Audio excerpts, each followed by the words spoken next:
Bonjour à toutes, bonjour à tous. Bienvenue dans un nouvel épisode du Big Data Hebdo. Le Big Data Hebdo, c'est le podcast francophone de la data et de l'IA. Dans le Big Data Hebdo, on essaye de vous faire des épisodes thématiques. Vous en avez eu quelques-uns ces derniers temps. On essaye de parfois vous faire des épisodes de news.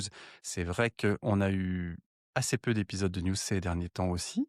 Mais on essaye surtout d'avoir des interviews avec des gens qui viennent nous parler soit d'un projet qu'ils ont réalisé, soit d'un produit qu'ils ont utilisé dans un de leurs projets. Ou alors, des gens qui représentent une société et qui viennent nous parler d'un produit qui peut être parfois une très grande découverte. Et je pense qu'aujourd'hui, pour bon nombre d'entre vous, ce dont on va parler va être une belle découverte parce que Aerospike, c'est assez peu probable que vous fassiez partie des quelques heureux utilisateurs qui ont développé avec ce produit sur les dernières années. Mais par contre, ce qui est très certain, c'est que sans le savoir, vous avez utilisé des services qui sont construits au-dessus d'Aerospike puisque c'est parmi ses clients, on trouve évidemment tous les grands noms de la publicité en ligne. Et donc aujourd'hui, j'ai le plaisir d'avoir Nicolas de la société Aerospike qui est avec moi. Salut Nicolas, comment ça va? Bah écoute, ça va. Bonjour à tous. Ça va pas mal. On va effectivement essayer de parler d'Aerospike et de le rendre un peu plus connu auprès de tout le monde pour savoir ce que c'est et ce que ça fait. Alors, Nicolas, en plus, ça me fait très plaisir de t'avoir puisque, tu m'as dit lorsqu'on préparait cette interview-là que tu étais un très long, depuis très longtemps, auditeur du podcast. Alors c'est toujours un grand plaisir d'avoir un auditeur qui soit, présent pour venir, parler, de sa société et ce qu'il réalise. Hem, je te propose pour commencer que tu te présentes toi, tu nous dises un petit peu quel est ton parcours pour que nos éditeurs te connaissent un peu mieux et puis ensuite, évidemment, on va parler un petit peu d'Aerospike et de ce qu'il y a comme différence par rapport aux autres, de son positionnement dans ce landscape, NoSQL et surtout de ce qui fait l'énorme différenciateur par rapport à des produits dont on pourrait imaginer qu'ils remplissent la même fonctionnalité. Bah, moi, en fait, ça fait 25 ans en gros que je fais de l'IT, à peu près. Je commence à avoir pas mal de cheveux blancs. C'est certainement les soucis causés par tout ça. Historiquement, en fait, j'ai commencé très tôt en tant que dev, mais principalement orienté base de données avec des traitements de très gros volume dès 2001. Où en fait je faisais tourner des scripts, alors pour ceux qui se souviennent de ça, PLSQL sur des bases Oracle 7 sur HP8. Une des particularités que j'ai eu à affronter dès le début, c'est qu'à l'époque, en 2001, j'avais une table qui faisait 1 Tera. Donc, Waouh, la vache! dans un schéma, à l'époque, c'était un peu compliqué de la manipuler. Et donc, ça m'a très vite mis un petit peu dans le bain de comment on fait comment fonctionne une base de données, comment on travaille de la donnée et comment on la rend malléable tout en restant à peu près performant. Et au final, ça m'a suivi tout du long jusqu'à j'ai continué en tant que dev, archi, ainsi de suite. Et depuis quelques années maintenant, je travaille principalement en tant que solution architect pour des éditeurs de solutions. Et aujourd'hui, Aerospike notamment. Excellent. Aerospike qui est effectivement, comme je le disais en introduction, un acteur qui est présent depuis longtemps puisque moi j'ai eu le plaisir, ça devait être en 2014-2015 à tout casser, donc il y a une petite dizaine d'années, de faire un projet, chez un de mes clients, et il avait déjà sélectionné Aerospike comme solution pour pouvoir, construire, il faisait du retargeting publicitaire et donc pour pouvoir avoir, donc on était dans le cœur du réacteur en termes de use case. Donc vous l'aurez compris, c'est une base de données, NoSQL. Est-ce que tu peux présenter un petit peu, ce qui sont ses grandes caractéristiques et ce qui fait, peut-être la force et le différenciateur par rapport à d'autres produits? Ouais, alors le cœur d'Aerospike, de la conception d'Aerospike, c'est basé autour de la logique de se dire, un moteur NoSQL aujourd'hui, en gros, on a deux solutions. C'est soit on va être vraiment en mémoire pour garantir du temps de réponse, soit on va accepter d'être beaucoup plus lent, mais on va aller chercher plutôt de la scalabilité horizontale avec du stockage sur disque. C'est à peu près les deux mondes qu'on voit le plus souvent. Et ce qu'on voit dans ces deux mondes-là, c'est que si on veut être très performant, on va être sur du clé-valeur pure. Vraiment, on oublie la logique sur la valeur, mais vraiment, on va faire de l'accès du lookup ultra rapide.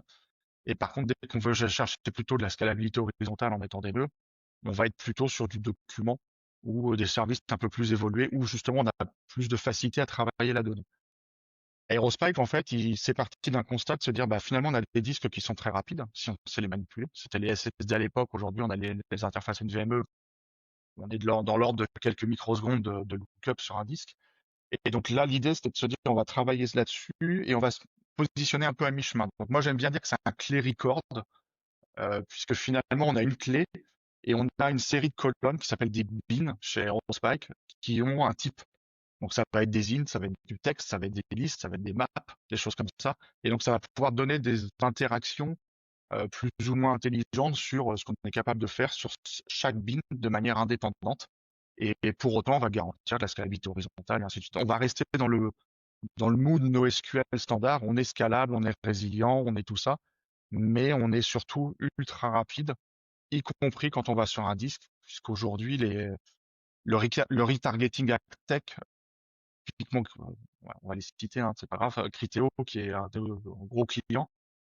Aujourd'hui, on parle de millions de requêtes à la seconde avec des temps de réponse qui sont de l'ordre de 500 microsecondes, alors qu'on fait des lectures sur un disque.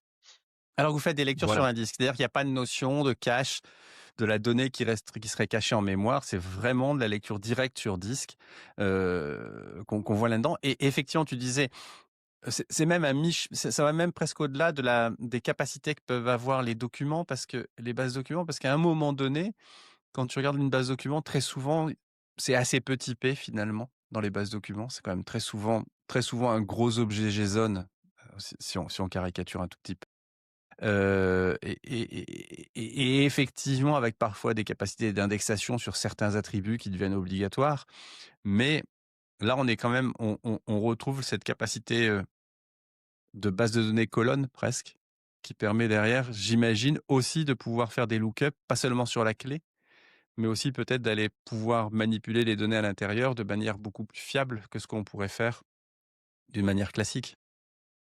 Là, on va avoir plusieurs axes d'interrogation parce que alors une des particularités aussi d'Aerospike, c'est qu'il faut utiliser le client Aerospike. Ça, c'est important, puisque le fonctionnement d'Aerospike fait que quand on déploie un cluster, donc en fonction du nombre de nœuds qu'on va mettre, il va automatiquement répartir les données. Ça, c'est la manière classique, on va dire. Et il va gérer automatiquement la réplication. Par contre, on met pas de load balancer devant entre le cluster et l'application.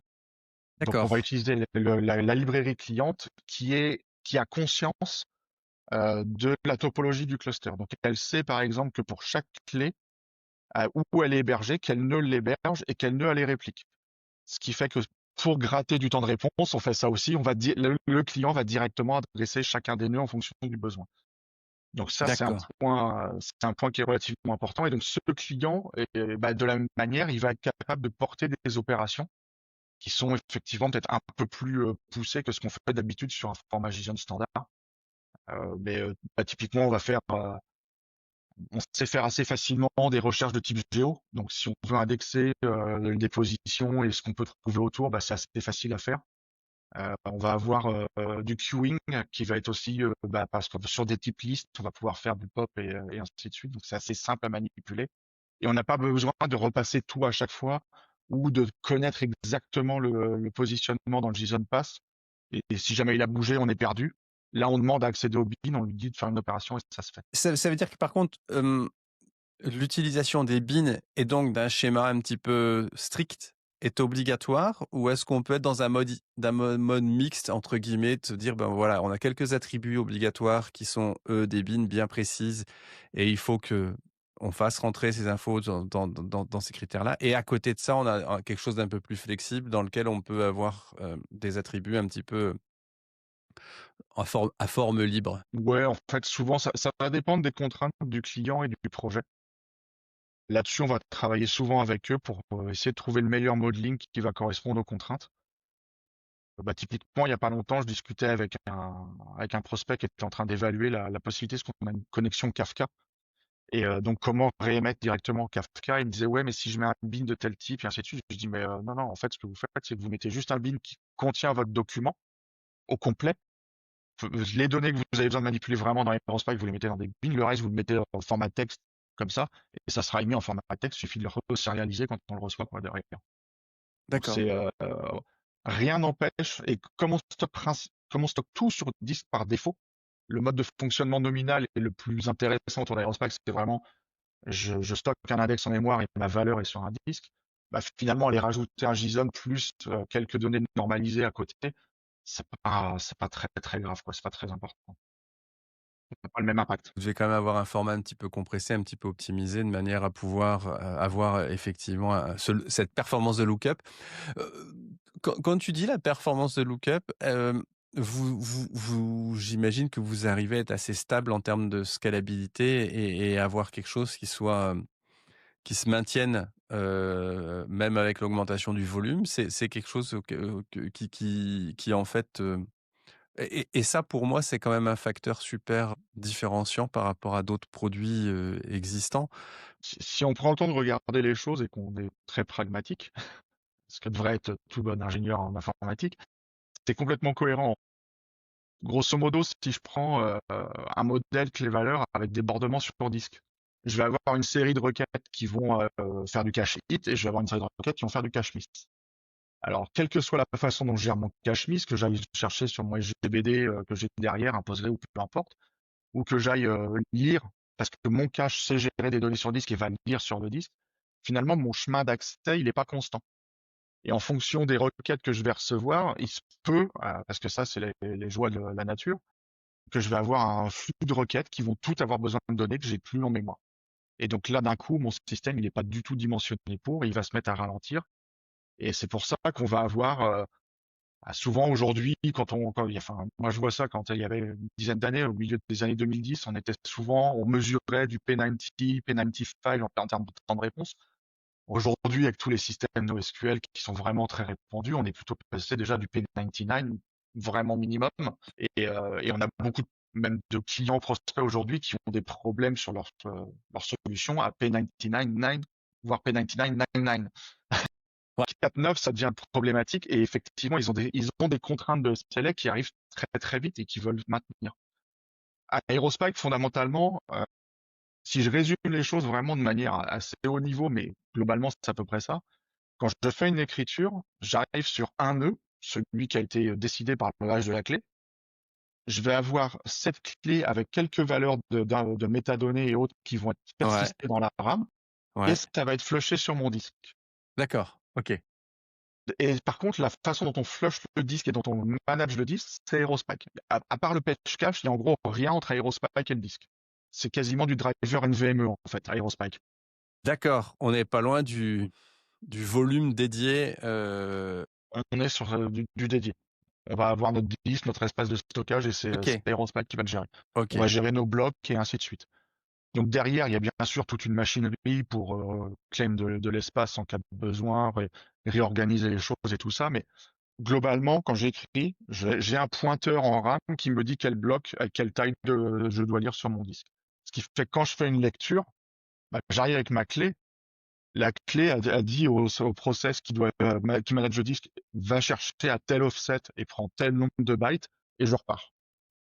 Et donc ça, on le fait tout le temps en fait. Si on est dans le mode par défaut d'Aerospike, qui est pour moi le plus intéressant, ça va être constant. Donc que j'ai 40 milliards de clés ou que j'en ai 10 millions, je ferai toujours le même chemin. La seule contrainte qu'on va avoir en termes de scalabilité, c'est jusqu'à quel volume je suis prêt à tolérer de donner sur un seul nœud, parce que ça veut dire que quand le nœud tombe, à un moment donné, il va quand même falloir que ça se rééquilibre et ainsi de suite. Donc ça peut être plus coûteux. Quand le nœud redémarre, ça va être plus coûteux en temps de démarrage. Combien j'ai de connexions parallèles? Parce que forcément, la machine, si j'ai 100 000 clients qui arrivent en direct, ça peut être coûteux sur le réseau. C'est plutôt ces paramètres-là qu'on va ajuster que à proprement parler comment je gère pour être sûr que j'ai tout en mémoire. Ça, on en a plus besoin, on se soucie pas. Il y a 2 challenges, mais il y en a un qui est quand même qui est pas neutre, qui est la scalabilité, comment tu redistribues les choses avec des nœuds et justement quand tu montes en charge ton schéma de réplication de données, comment est-ce que par exemple, tu splits un nœud en plusieurs morceaux pour pouvoir, répartir les choses sur plus de nœuds? Donc ça, c'est une première question qui me vient à l'esprit qui est quand même un truc un peu tricky et le deuxième, c'est cette histoire de réplication. C'est-à-dire que justement, tu touchais à l'instant, tu as une failure sur le nœud nominal où doit être la donnée. Vous avez de quoi? Vous mettez 2 réplicas? C'est le schéma classique d'utilisation d'un Aerospike, c'est un nœud nominal et puis 2 réplicas derrière qui et entre guillemets, chaque nœud étant le réplica de l'autre ou des choses comme ça? C'est quoi? Ça marche comment, en fait? Alors là, ça devient un peu tricky, effectivement, puisque on fait rien comme tout le monde. Enfin, il y a des tests Jepsen. Je pense que les gens qui suivent Big Data Edo doivent connaître Jepsen.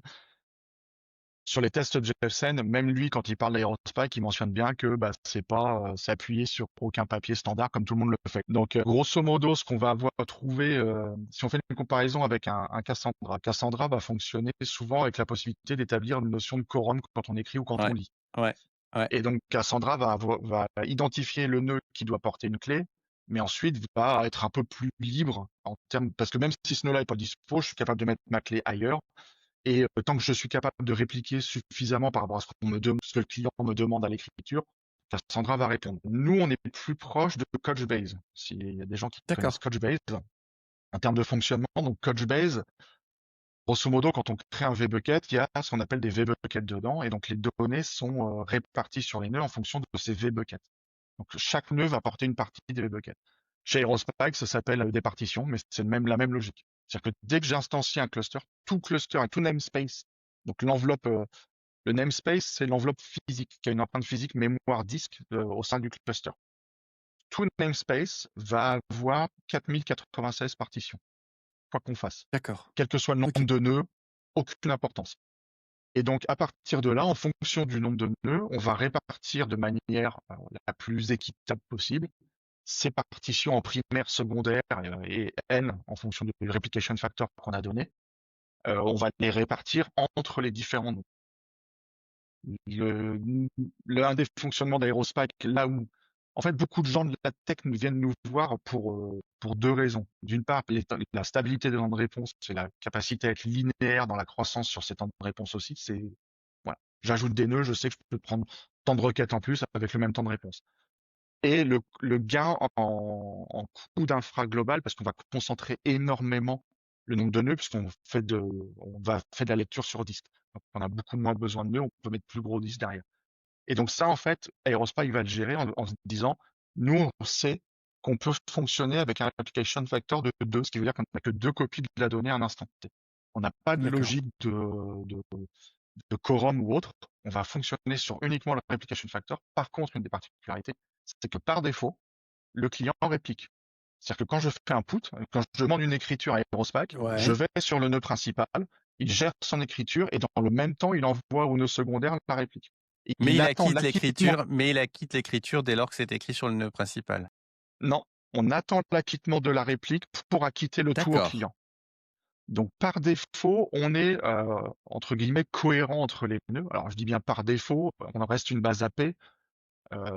Ça peut faire des lectures qui sont pas à jour par défaut. On peut avoir au redémarrage d'un nœud euh, un delete qui finalement n'a pas été mis sur le disque, donc il revient, le record remonte. Enfin, il y a des edge cases qui arrivent, mais le mode de fonctionne par défaut, c'est je réplique. Il faut que le client, dans le code, demande à la librairie de dire je n'attends pas la réplique. OK. C'est-à-dire que là, effectivement, là où tu parlais de performance assez extraordinaire en lecture tout à l'heure, évidemment, j'imagine qu'en écriture, à partir du moment où tu as le transit réseau vers le nœud, j'imagine que c'est le nœud qui a été adressé par le client qui lui Je charge renvoie à son tour l'information une fois qu'il l'a Ouais, reçue, hein. C'est pas le client, c'est ça. le client n'envoie pas en Y vers les 2 nœuds, hein. Donc là, tu commences à avoir peut-être des performances qui diminuent et donc comme tu disais à l'instant, si tu as des besoins de performance en écriture et que tu veux prendre le risque que ce soit toujours que d'avoir peut-être un petit moment d'inconsistance, tu pourrais demander de dire: «Bon, bah, hop, je considère que l'écriture est faite dès lors que le nœud principal l'a reçue». C'est ça. Mais beaucoup des clients ne le font pas, puisque même en répliquant, en suivant les patterns de fonctionnement d'Aerospike, donc en restant sur Application Factor 2, euh, dans les cas qu'on voit le plus couramment aujourd'hui, qui sont beaucoup de déploiements on-prem, on reste sous la milliseconde en temps de réponse d'écriture. Donc on est en général sur du déploiement AWS GCP. Moi, ce que je constate, c'est dans les 700, entre 650 et 800 microsecondes d'acknowledgement entre les deux. Sur du disque, sur des instances cloud qui sont Sur les instances cloud avec NVMe et dimensionnées pour réceptionner leur évidemment, trafic. non, non, on est bien d'accord, mais quand bien même qui sont toujours un poil moins performantes que des serveurs bare metal que tu aurais chez toi. Ah bah puis surtout avec ce qu'on est capable de faire aujourd'hui, enfin les clients les plus exigeants qu'on va avoir, ils sont rendus dans des niveaux de détail en termes d'optimisation hardware qui sont fous quoi. On a des gens qui attachent un thread CPU à un channel réseau, hein. Donc Oui, en fait la oui, donnée oui, quand on est elle rentre, d'accord. elle va directement, elle est traitée directement. Enfin Ouais, ouais, ouais, on même est au niveau d'accord. hardware, il n'y a plus rien qui est géré. C'est un chemin, on lui dit où aller. Donc c'est vraiment, alors eux ils arrivent dans des niveaux de détail parce qu'ils ont des volumes et de requêtes et ainsi de suite. Euh, la grande majorité des comptes qu'on va adresser, enfin une grande partie, sont pas forcément à ce niveau-là. On a des comptes qui sont plus raisonnables, qui gèrent des volumes qui sont moins importants et ainsi de suite. On a effleuré un petit peu les typologies de use case que vous adressez. Alors, quand je dis effleuré, on a pris quand même ce qui est le gros du paquet, j'imagine, chez vous, parce que c'est historiquement par là que vous avez été connu, hein. C'était pas historiquement, il n'y avait pas une histoire de use case de finance de marché? Si, c'est l'origine du raisonnement.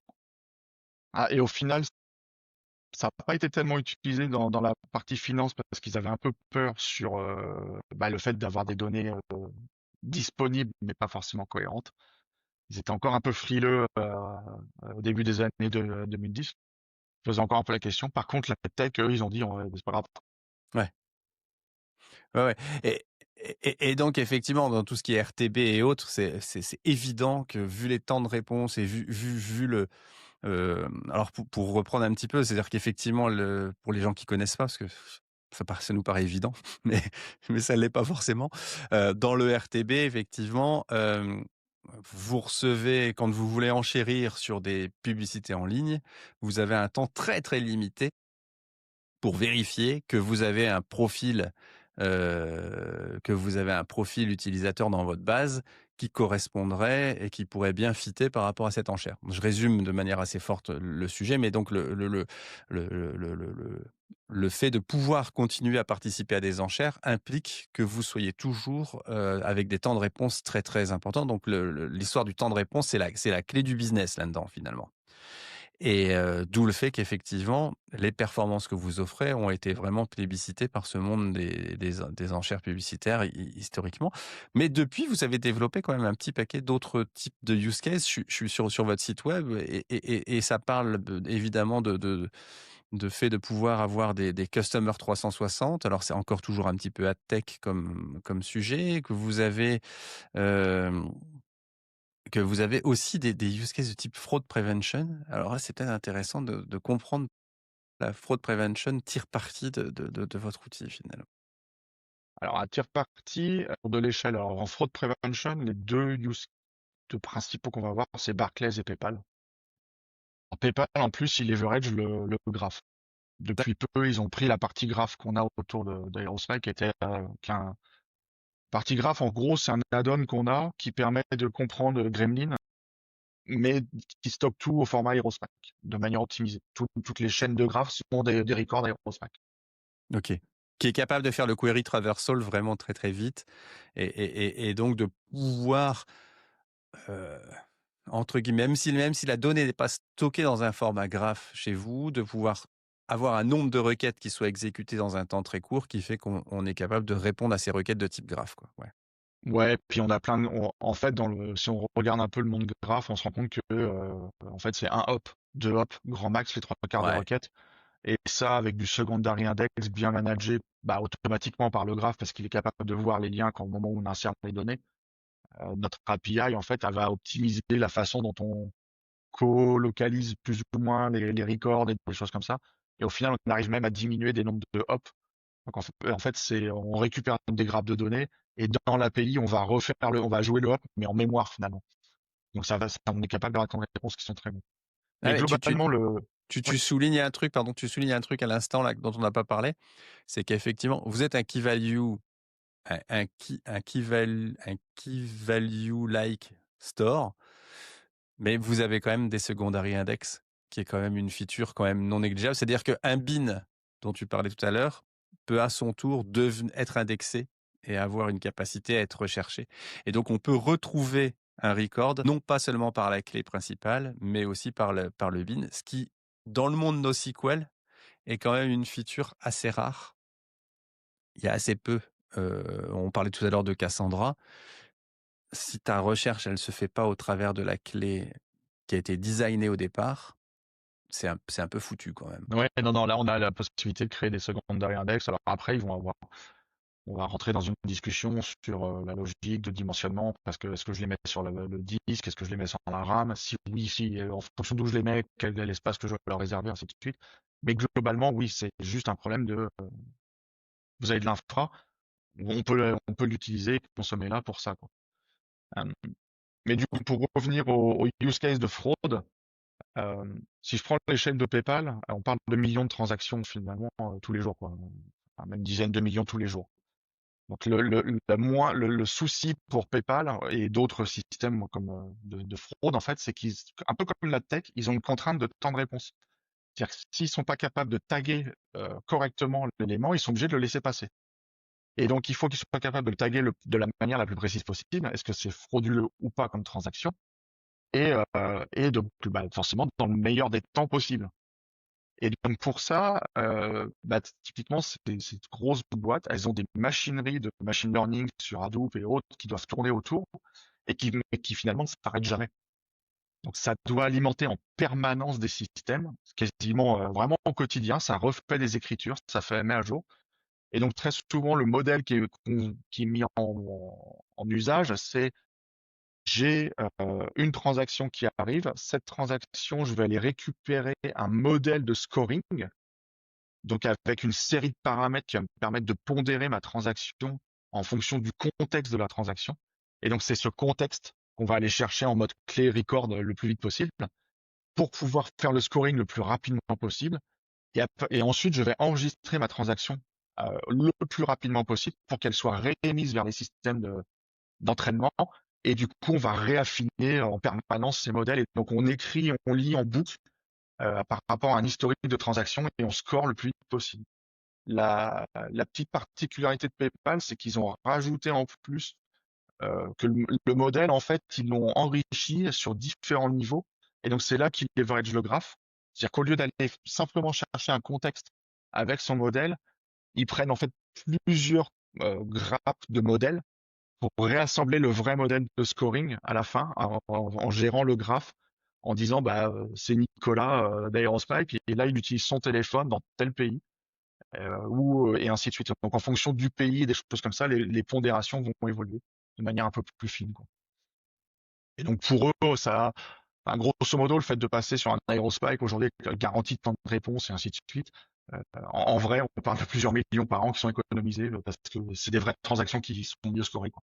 Ouais, c'est ça. C'est-à-dire qu'effectivement, comme tu disais, à un moment donné, s'ils sont pas capables de trouver une réponse à mettre en face de telle transaction pour la scorer, bon, ben, ils la laissent passer et puis avec le risque que ça comporte, quoi. Donc là, C'est ça. effectivement, le fait de pouvoir, dans le délai imparti, au même titre, on revient sur le même débat que sur la tech, s'ils sont pas capables d'enchérir dans le délai imparti, ils n'y vont pas. Et c'est potentiellement du business qui s'échappe. Donc là, il y a effectivement ce truc-là. Et alors après, tu disais, tu parlais tout à l'heure, effectivement, alors peut-être que tu as des ordres de grandeur par rapport à d'autres solutions sur le fait de réduire la taille d'infrastructure nécessaire pour répondre à un use case. C'est aussi un autre driver super intéressant parce que quand tu regardes dans certaines bases de données, la taille de cluster qu'il faut mettre pour arriver à couvrir un use case avec les réplications et tout ce qui s'ensuit. Tu te dis, bah, souvent les clients disent: «Oh là là, mais attendez, on peut pas se permettre d'avoir, 15 serveurs pour faire ce qu'on veut faire, quoi», Ouais, alors là-dessus, j'inviterais les gens à aller voir le replay de Devox de cette année. Il y a une co-présentation Criteo à Aerospike, où je suis sur scène et où j'explique aux gens comment avoir un badge de speaker en pas moins de 3 minutes. Parce que c'est Peter Goron de Criteo qui fait toute la presse, en fait, vraiment. Et parce que ça me semblait pertinent. En fait, les chiffres sont tellement fous à l'échelle de Criteo y compris dans la réduction du nombre de Ouais, machines. Ils passent de 3000, un peu plus de 3000 Beckham, Couchbase, Memcache à 1000 Aerospike en fait. Sachant que dans le même temps, ils ont fait quasiment x3 sur le nombre de requêtes par seconde qu'ils doivent délivrer. Donc ils ont diminué par 3 l'infra pour faire x3 sur le QPS. C'est des chiffres qui sont tellement dans des échelles un peu folles. ouais, Euh, voilà. Criteo que c'est compliqué à appréhender, donc je préfère que ce soit lui qui le dise que moi sur scène. Avec un t-shirt Aerospike, ça fait toujours bizarre. Mais pour des échelles plus communes, on a eu récemment un cas qui est super intéressant, qui est TomTom. Alors pour moi, TomTom, c'était les boîtiers de GPS qu'on avait dans les voitures à l'époque. Je pensais que c'était un peu mort comme boîte, Ouais, ouais. mais pas du tout. En fait, ils fournissent à peu près toutes les grandes marques automobiles aujourd'hui, donc tout le groupe Stellantis, BMW, D'accord. Mercedes, tout ça. Donc quand on utilise le GPS interne du système de la voiture, c'est TomTom. Toutes les infotrafics et tout ça, c'est TomTom. Et donc en fait, ils ont à certains moments de la journée, ils ont 20% du trafic mondial de voitures et tout ça qui réémet de l'information vers eux. Et on pourrait se dire que c'est fou en termes de chiffres, mais en fait, non, c'est des pics à 12 000 écritures, 12 000 lectures à la seconde. C'est pas des volumes à des millions ou des choses comme ça. Pour autant, un des problèmes qu'ils avaient, c'est que bah, ils faisaient principalement fonctionner ça sur du Redis. Et pour différentes raisons, ils avaient plusieurs clusters. Et ils en avaient 14 à peu près. Et c'était un truc genre, il devait avoir 40, 48 machines différentes. Parce que finalement, chaque microservice, entre guillemets, était adressé avec son cluster Redis ou son Redis derrière. C'est un peu, euh, c'est un peu mon cheval de bataille des fois quand je parle à des grands comptes. C'est de leur dire, mais regardez combien vous avez de Redis en vrai. Parce que souvent, on en Ouais, met un ouais, peu ouais. partout.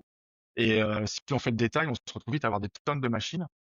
Et là, bah, finalement, ils avaient pas mal de problèmes en plus. Ops. C'est-à-dire que, alors, pas forcément des choses très compliquées, mais quasiment tous les 2 jours, les ops devaient faire une intervention sur Redis parce qu'il y avait un cluster qui était en vrac, qu'il y avait un nœud qui était plus disponible, il y avait des temps de réponse qui se mettaient à patiner.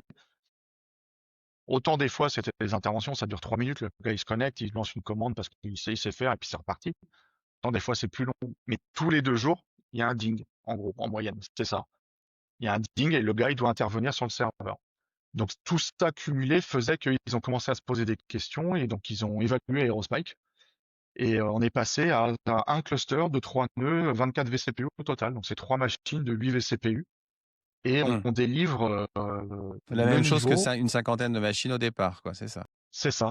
Donc c'était 160 et quelques vCPU, on est passé à 24. Donc en termes de coût d'infrastructure, même sur des petits use cases, on a des réductions et des consolidations qui sont intéressantes.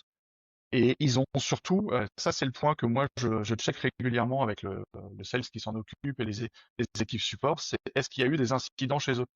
Parce que depuis qu'ils sont passés sur Aerospike, il y a eu 0 incident. Ils ont eu aucun incident de prod lié à Aerospike. Donc il n'y a aucun nœud qui est tombé, il n'y a eu aucune défaillance, le système a continué de fonctionner quoi qu'il advienne. Ouais, ouais. Alors ça c'est clairement un truc qui parle pour vous. C'est qu'à chaque fois que j'ai croisé quelqu'un qui avait utilisé Aerospike, il me disait moi, on m'empêche de l'utiliser, je me barre. C'est stable, c'est incroyablement stable en Ouais, fait. ouais, ouais. Mais c'est même problématique des fois, parce que bah, la boîte est petite, hein. On est 250, 300 au niveau monde, un truc comme ça. En Europe, alors en prenant IMIA, on a une grosse activité en Israël parce que il y a beaucoup de startups qui ont des volumes et des contraintes de vélocité qui sont assez importantes. Ça a très bien marché. Ils doivent avoir une trentaine ou une quarantaine de clients en Israël. Enfin, en gros, c'est dans le pâté de maison autour du bâtiment où ils sont à Tel Aviv. C'est pas vraiment Israël, mais bon, voilà. C'est un fonctionnement un peu différent, mais voilà, ils ont pas mal de comptes. Mais on doit être peut-être 12, 15 à tout casser en IMIA. Moi, je suis le premier solution architecte en France. Je couvre quasiment toute l'Europe, grosso modo, puisque celui qui était là avant moi, qui était au UK, maintenant s'occupe plus d'autres choses, même s'il en couvre encore quelques comptes. Mais voilà, on n'est pas très nombreux, et parce qu'on n'a pas forcément de gros besoins.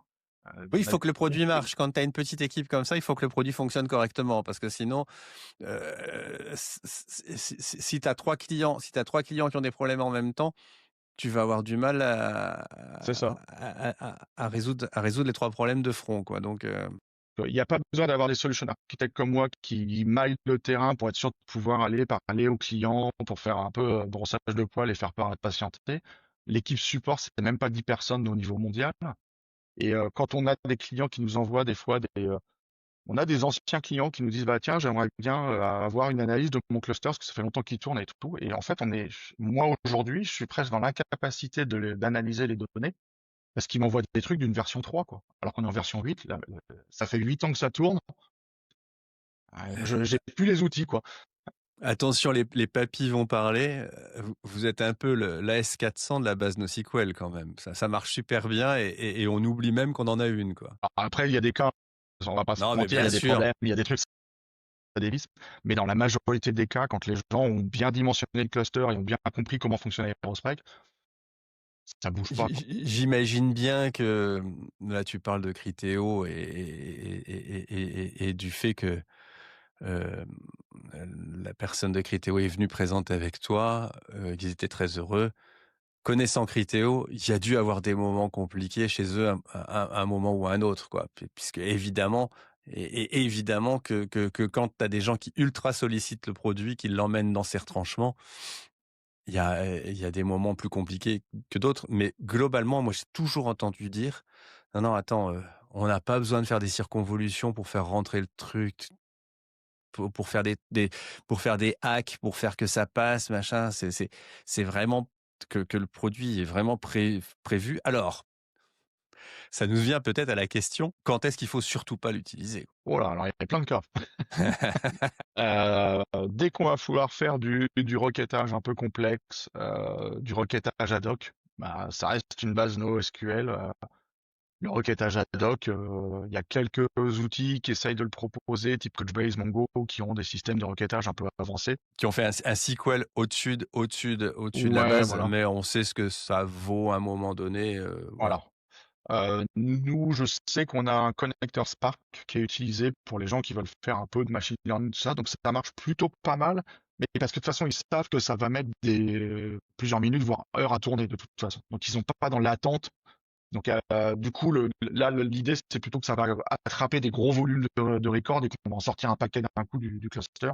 Et on va faire ça plusieurs fois et c'est Spark qui va gérer son truc. Mais tout ce qui va être de l'outillage type analytics, vraiment pur, c'est pas pour nous, quoi. Honnêtement, Ouais, voilà. ça n'a aucun sens, quoi. C'est pas Euh, fait pour ça.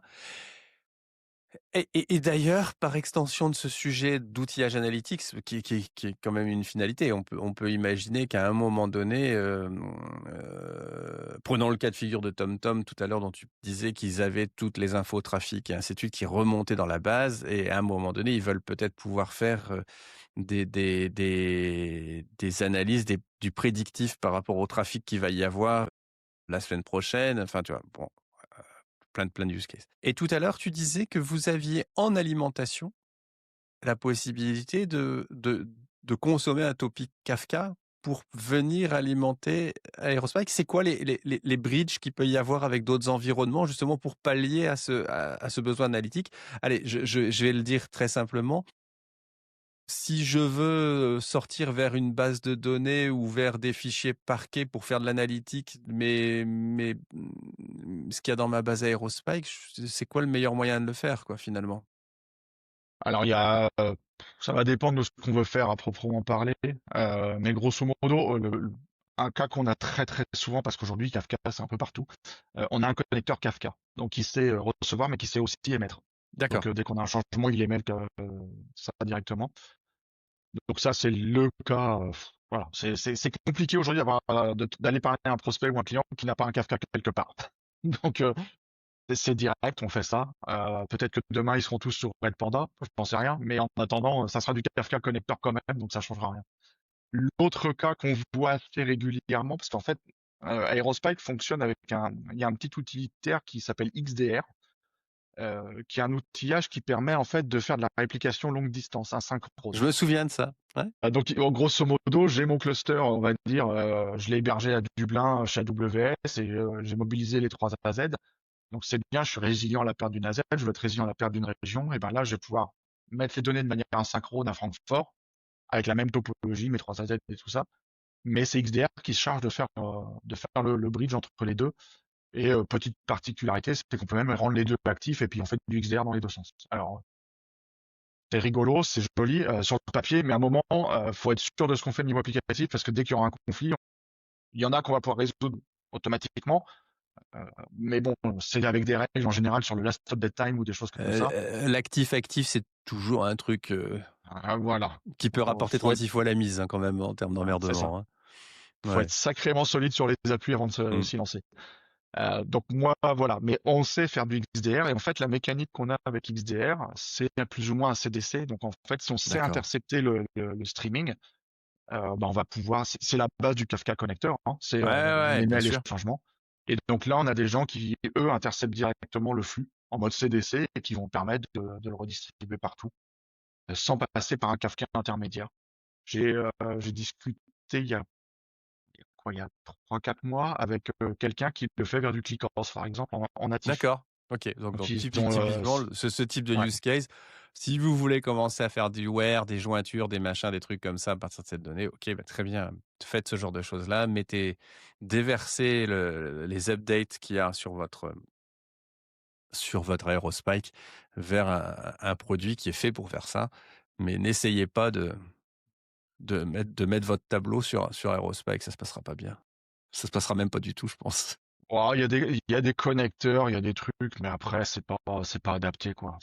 C'est pas fait pour ça, Puis quoi. moi le modèle, enfin voilà, ça fait, comme je le disais en intro, ça fait 25 ans que je fais de l'IT principalement sur de la base de données et de la perf. Et le truc HTAP, on en entend parler depuis, je crois que Mmh. depuis que même Mmh. avant même que je sois vraiment là-dedans en tant que pro, on en entendait déjà parler et ça n'a jamais marché. Le seul truc que je vois qui est plus ou moins capable de le faire, au final, c'est une usine à gaz en termes d'archi. Parce qu'il y a des stockages de données, mais il y a des stockages de données pour l'analytics avec des moteurs, des engines différents. Donc au final, pour avoir un cluster, on se retrouve à déployer 45 serveurs pour pouvoir gérer les différents use cases. Vous avez un modèle qui est basé sur du licensing, mais pas que. J'ai vu sur votre site web que vous aviez aussi de la distribution via le cloud. Et puis tu me disais tout à l'heure que ben oui, mais il y a aussi une version communautaire qui a évidemment ses limitations. C'est ça. Donc on Euh, a, il y a plusieurs choses, il y a plusieurs modèles de consommation. ouais. Le licensing, il est basé sur le nœud, c'est ça, ou sur un cluster, c'est sur une taille Non, de. non, non. Alors moi, je suis vraiment partie tech. En général, je laisse les sales se parler de ça. Je ferme mes oreilles, je veux rien savoir. Mais grosso modo, non, on n'a pas une logique au nœud parce que ça n'a pas de sens dans le contexte d'Aerospike. Nous, on facture le volume de données unique. Donc, c'est-à-dire que si je mets un replication factor 2, 3, 5, je m'en fiche. C'est la donnée primaire que je fais rentrer. Et c'est uniquement ce volume qui compte. Que j'ai un nœud ou 25 nœuds, ça change rien dans mon cluster. C'est combien je stocke de données. Ouais, ça a l'énorme avantage que tu n'auras pas de dégradation de performance pour pas passer un cran en termes de licence. C'est-à-dire que parfois, tu vois C'est effectivement des produits qui marchent très bien. Pour continuer à garder les mêmes performances, il faudrait mettre un nœud supplémentaire. Et on dit, bah, attends, je vais pas payer une licence supplémentaire. Donc les performances se dégradent. Donc ça, au moins, vous êtes prémunis de ce truc-là, ouais, ce puis qui est quand c'est même vachement bien. le gros truc qu'on a aussi, je trouve qui est de mon point de vue assez intéressant, c'est on fait payer, on facture que l'environnement de prod. Le hors Ah oui, prod, il est d'accord. déjà, Ok. voilà, si les mecs ils veulent avoir 5 clusters de dev, allez-y, faites-le. Enfin, vous paierez l'infra, c'est pas mon problème, quoi. Mais voilà, on va pas facturer de la licence de dev ou des trucs comme ça c'est pas important, quoi. On a deux approches pour le cloud. On a ce qu'on appelle Aerospike Cloud Managed Service, un CMS, un truc bien long. Où en gros, c'est des gens d'Aerospike, c'est la même équipe que l'équipe cloud, hein, grosso modo, mais qui vont piloter un cluster dans l'infra d'un client.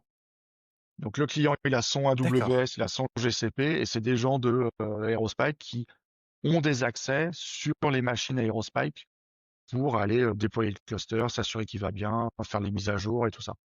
Donc ça demande pas mal de contrôle sur les autorisations, tout ça. Au niveau légal, en général, il y a un peu de conversation et tout. Par contre, il y a beaucoup de clients enfin, les clients de ce truc-là, en général, ce qu'ils aiment bien, c'est que l'infrastructure reste chez eux. Ouais, c'est sûr. Et ils en Ouais. sont maîtres. Ils sont Mm. maîtres de cette infrastructure. Et si demain ils décident je dis n'importe quoi, ils sont chez AWS, ils décident de basculer chez GCP, euh, ils sont maîtres de ce choix-là. Ils vont juste demander aux gens de chez nous de dire, bah, vous nous aidez pour faire la bascule. Voilà. Alors qu'à partir du moment où c'est en cloud, bah là, on va se mettre dans une région et c'est des infrastructures propriétaires Aerospike. Donc aujourd'hui, c'est vraiment le début puisque avec toutes les particularités de fonctionnement qu'on a, que ce soit sur les machines, que ce soit sur la connectivité des clients et ainsi de suite, bah, effectivement, c'est un peu plus compliqué que la moyenne, on va dire, de mettre ça en place dans une offre vraiment DB as a service. Donc on commence, c'est pas encore JL de mémoire, c'est encore sous private preview. Par contre, si un client, enfin, ou si un prospect vient nous voir et qui nous demande, on va travailler avec lui, on va lui donner les accès s'il a besoin. Mais Ok, c'est vraiment le démarrage sur cette partie-là. Et on a peu, même si aujourd'hui, je pense qu'on va avoir de plus en plus de demandes puisqu'on commence à avoir des clients un peu plus comme TomTom, voilà, des choses un peu plus raisonnables qui sont du domaine du compréhensible. Souvent, voilà, c'est difficile. Quand on a Criteo qui parle, c'est super. Mais dans 90% des gens dans la salle, ils comprennent rien qu'aux chiffres.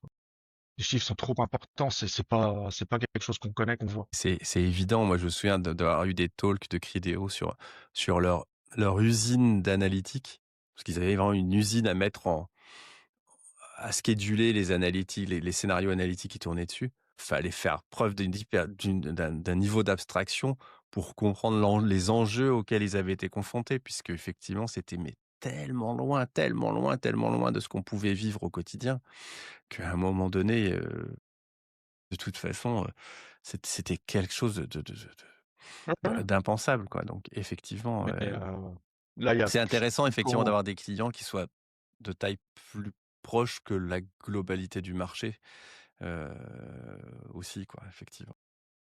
bah, c'est ça, là, il y a pas longtemps, on a un client aux États-Unis, bah, quand avec la présidence Trump, l'annonce des droits de douane et tout ça, bon, ils font du financier. Ça a mis un peu le même marché en éveil et ils prenaient plus de 15 millions d'appels à la seconde sur un cluster qui n'était pas excessivement gros, qui n'est pas normalement dimensionné pour les prendre. Et d'un coup, ça s'est monté à 15 millions, mais c'est pareil. Alors, c'est bien de communiquer 15 millions à la seconde, mais dans la réalité du monde aujourd'hui, qui a une base de données qui gère Ouais, 15 millions d'appels par seconde, ouais, quoi. voilà, heu, c'est sur l'IoT, vous avez peut-être des choses, enfin, on n'était pas loin de l'IoT en parlant de TomTom, mais sur l'IoT, vous devez avoir des gens, je pensais sur ces rates de millions d'events par seconde, effectivement, sur les bases IoT, on peut voir parfois des rates qui soient à ce niveau-là. Vous devez peut-être avoir un petit peu de Ça commence. sollicitation là-dessus, ouais, effectivement. Ça commence puisque, alors l'IoT, c'est un peu particulier puisque il y a beaucoup de edge dans l'IoT. Ouais. Au final, on a des Ah oui, millions d'appels à la seconde, mais d'un point de vue centralisé. Pas forcément. J'ai discuté quand j'étais à Devox avec quelqu'un de Toyota et qui expliquait qu'en fait, il y a des millions de données, mais fondamentalement, c'est par usine. Quand on découpe par usine, bah, il y en a plus tant que ça. Euh, donc c'est des mécaniques. Et par contre, là, on commence de plus en plus à le voir parce que même au niveau du edge, bah, aujourd'hui, on a des usines, des bâtiments, des choses comme ça qui fonctionnent et, de manière pilotée. Je sais qu'il y a pas mal de bâtiments qui sont entièrement pilotés sur les volets, des niveaux de clim, des lumières, des choses comme ça. Et donc, ça reçoit des transactions en permanence, des informations de milliers de capteurs dans le bâtiment.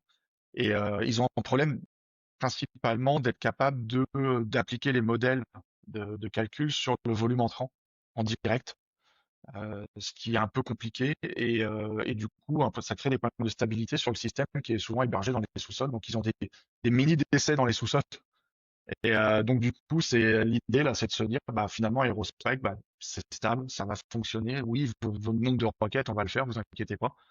Maintenant, c'est- je suis en train de préparer même une présentation là-dessus, où justement, comment on fait du mini cluster en Edge et comment on est capable justement via les mécaniques Kafka de tout rebalancer en centralisé vers les modèles analytiques qui peuvent ouais, réalimenter localement derrière le système. ouais, parce que là, oui, effectivement, j'allais dire, bah, tu utilises XDR, mais en fait, non, XDR serait la réplication sur un autre cluster qui serait en centrale, alors que oui, effectivement, avec Kafka, tu pourrais consolider sur un cluster plusieurs instances qui seraient en local. Tout à l'heure, on parlait de la notion de namespace.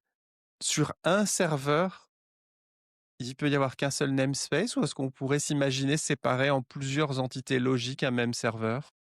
Alors honnêtement, comme ça sorti de la tête, je vais pas te donner les limites parce qu'elles sont. Mais oui, non, tu peux avoir plus d'un namespace par cluster. Ça, c'est pas un problème. Après, ce qu'il faut bien comprendre, c'est que le namespace, comme je disais, c'est une empreinte physique. Donc, il a une allocation mémoire, il a une allocation disque.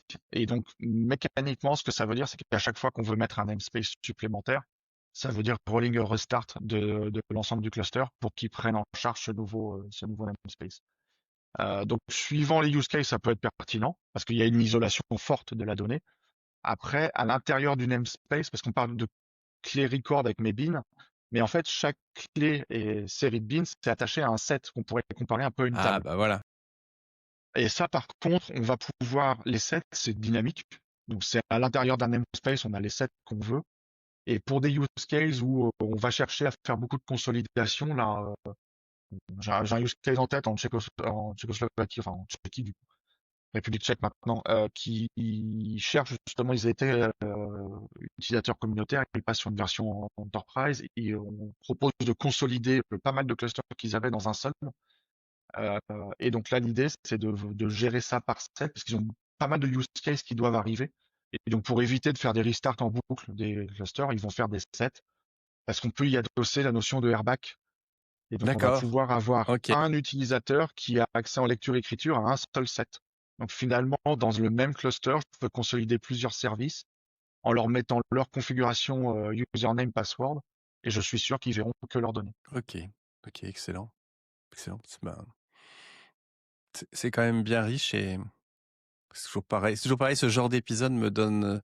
Je regarde en même temps qu'on se parle votre site web et me donne l'envie d'essayer, mais on y reviendra Il faut juste essayer. après.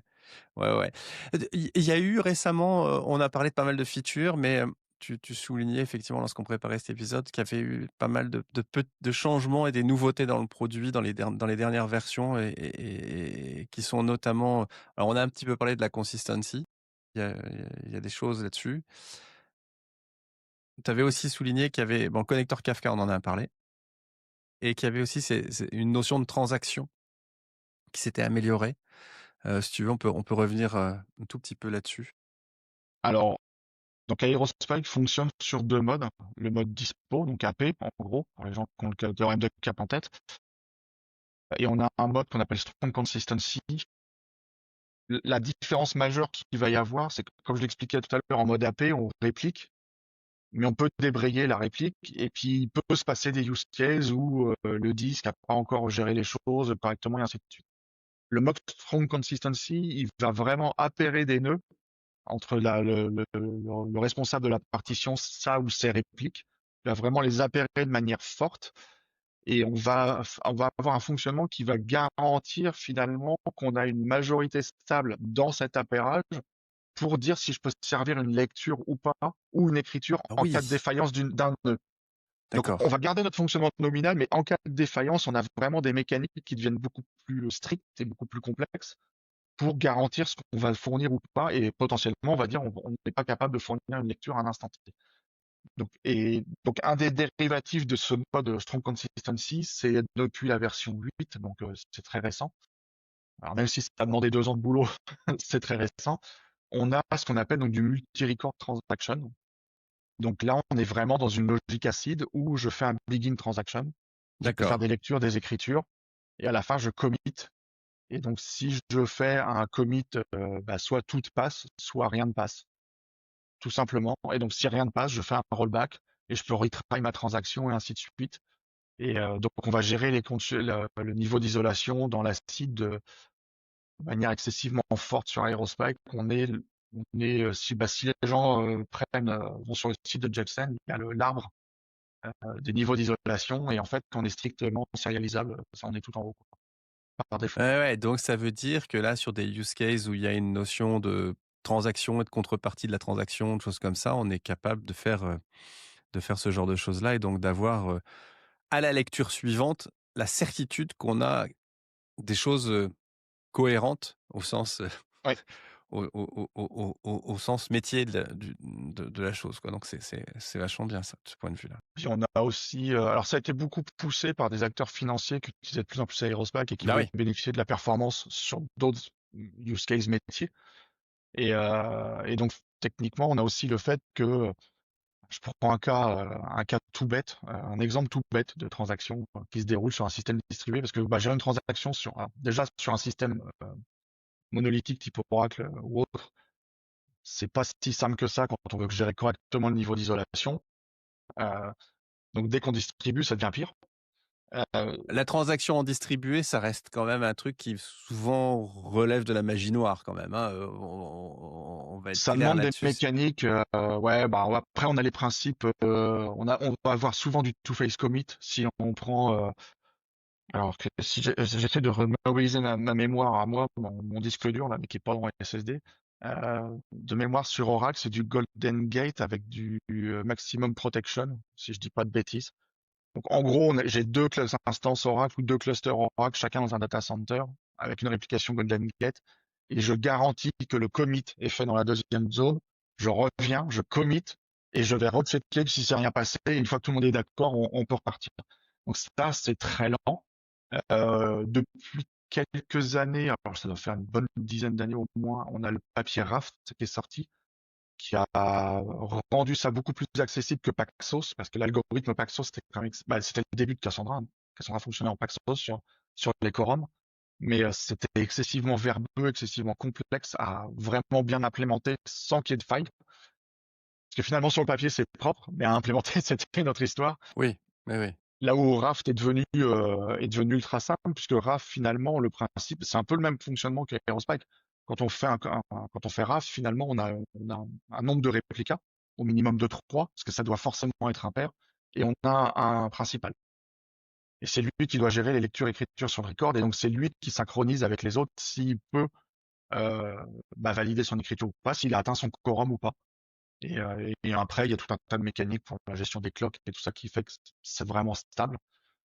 Donc sur Aerospike, voilà, on a un autre système de nouveau, ni Raft, ni Paxos, ni tout ça. Comme on a un fonctionnement qui est bizarre sur le disque et sur la mémoire et ainsi de suite pour garantir les temps de réponse, on essaye toujours de coller le plus possible à ça. Et donc on a un truc qui fonctionne, hein, ça a été testé, on continue d'appliquer des tests Jepsen dessus, donc voilà. Ça a passé les tests. Maintenant, effectivement, c'est un peu différent de ce qu'on a l'habitude de voir, mais globalement, en termes d'usage, usage applicatif, je fais un begin transaction, je fais des get, des set, et à la fin, je commit ou je rollback, quoi. Ou je retry. J'ai le droit de Ouais, retry ouais. aussi. Et on va éviter surtout tout ce qui est concurrence d'accès. Et donc, un exemple très courant sur les systèmes distribués, c'est j'ai de l'argent sur un compte épargne Ouais, ouais. et je le vire sur un compte courant. Mais dans le même temps, j'ai un système parce que j'ai ma femme, par exemple, qui est à la banque pour négocier un achat immobilier. Et j'ai le système de contrôle de solvabilité qui doit être capable de voir l'ensemble des écritures, quoi, pour garantir que mon volume d'argent disponible, il est ce qu'il est à un instant T au moment où je fais le contrôle. Et donc ça, typiquement, quand on est sur deux systèmes qui potentiellement sont pas en train de c'est les mêmes choses, ça peut être compliqué. L'avantage, c'est que comme on a cette logique d'avoir des partitions avec des records qui sont les principaux, en fait, des nœuds qui gèrent de manière principale la donnée, ça simplifie un peu la chose. Même si c'est pas simple, ça simplifie les choses globalement. Donc on va avoir toute cette logique qui apparaît et qui est ouais, qui permet d'ouvrir le champ des possibles, puisque finalement, dans un même cluster, je peux avoir des namespaces qui sont complètement en mode AP et d'autres namespaces qui vont être eux en Ouais, mode d'accord. cohérence forte sur lequel je vais pouvoir faire ça. Et donc on va avoir des facilités de fonctionnement. Ok, excellent. Écoute, c'est passionnant tout ça. Euh, pour nos auditeurs, on va leur mettre le lien, je pense, de la conférence que tu as fait Ouais, avec Criteo là, sur ADVox, parce qu'à mon avis, ce sera pour aller plus loin, avoir vraiment un retour de ce qui est d'un projet mené chez un client et en plus, entre guillemets, à très large échelle. Donc, préparez-vous. Généralement, les talks qui parlent de ce qui se passe chez Criteo sont des trucs assez édifiants. Mais n'essayez pas de refaire ça chez vous parce que vous risquez de. des cascadeurs Euh, professionnels ce entraînés. sont des cascadeurs professionnels. Mais tu sais, c'est toujours, je dis à mes clients, je dis toujours, attention, les histoires de data, c'est un peu comme le vélo. Si vous essayez d'utiliser les vélos des coureurs du Tour de France et que vous êtes un simple mortel comme moi, vous risquez de vous faire très mal. et de pas aller bien loin. C'est pareil pour la data, c'est-à-dire que si vous essayez de faire ce que LinkedIn, Meta, Criteo ou autres font, vous risquez d'avoir un outil assez inadapté par rapport à vos besoins. Par contre, ça permet de vous savoir que ce que vous faites comme choix peut vous emmener très loin. Et ça, c'est peut-être ça qui est intéressant dans ce genre de tool. Et tu me disais quand on préparait cet épisode que pour commencer, effectivement, tu avais fait un petit Get Started qui est dans un GitHub. Donc, vous trouverez ce lien dans les show notes de l'épisode. Et puis, ben, en regardant votre site, j'ai vu que vous aviez quand même une section documentation, une section académie qui est assez bien fournie, donc qui permettent quand même de démarrer. La version communautaire, évidemment, a des limitations et a des features qui ne sont que dans la version payante, mais permet de mémoire, hein, moi, de ce que j'en avais utilisé, d'aller déjà très très loin en termes de performance, en termes de plein de choses. On va pouvoir avoir les perfs du moteur normal en fait. C'est plus sur des volumes, sur de la stabilité de cluster, sur du restart, des choses comme ça qu'on va avoir des améliorations. Donc c'est quand même déjà un très bon point de départ. Et puis vous ferez votre propre avis sur le produit. Bah écoute, Nicolas, je suis ravi d'avoir enregistré cet épisode. C'est un bon, on est à la fin de l'été, c'est le redémarrage de la nouvelle saison. C'est ça. Et donc, ça me fait bien plaisir d'avoir démarré par ça, d'avoir trouvé un sujet où on est allé assez loin, puisque ça faisait très longtemps qu'on n'avait pas parlé de théorème CAP sur ce podcast. Et donc, ça m'a fait bien plaisir de revenir un peu ce back to basics. Je te remercie. Est-ce que tu C'est as moi. un dernier truc? On peut te suivre sur LinkedIn. Je mettrai un lien vers effectivement ton profil LinkedIn. Alors, les gens peuvent se connecter, me pinguer, me suivre. Je n'utilise pas trop LinkedIn. Je publie pas beaucoup. Donc, vous embêtez pas à suivre. Par contre, si vous avez des questions ou vous voulez tester ou autre, n'hésitez pas à me pinguer, quoi. Et puis, bah, effectivement, comme on le disait, il y a aussi un blog sur le site d'Aerospike où vous pouvez avoir des use cases, des choses comme ça, des articles qui peuvent vous intéresser. Donc, effectivement, bah, je te remercie. Ça fait plaisir d'avoir un fidèle auditeur qui franchit le pas. Donc, n'hésitez pas tous les auditeurs à venir. Vous voyez, Ça se passe très bien. ça peut être un super bon moment. Effectivement, ça se passe généralement très bien, hein. N'ayez pas peur. N'ayez pas peur. Merci Nicolas, à très bientôt. Merci à toi.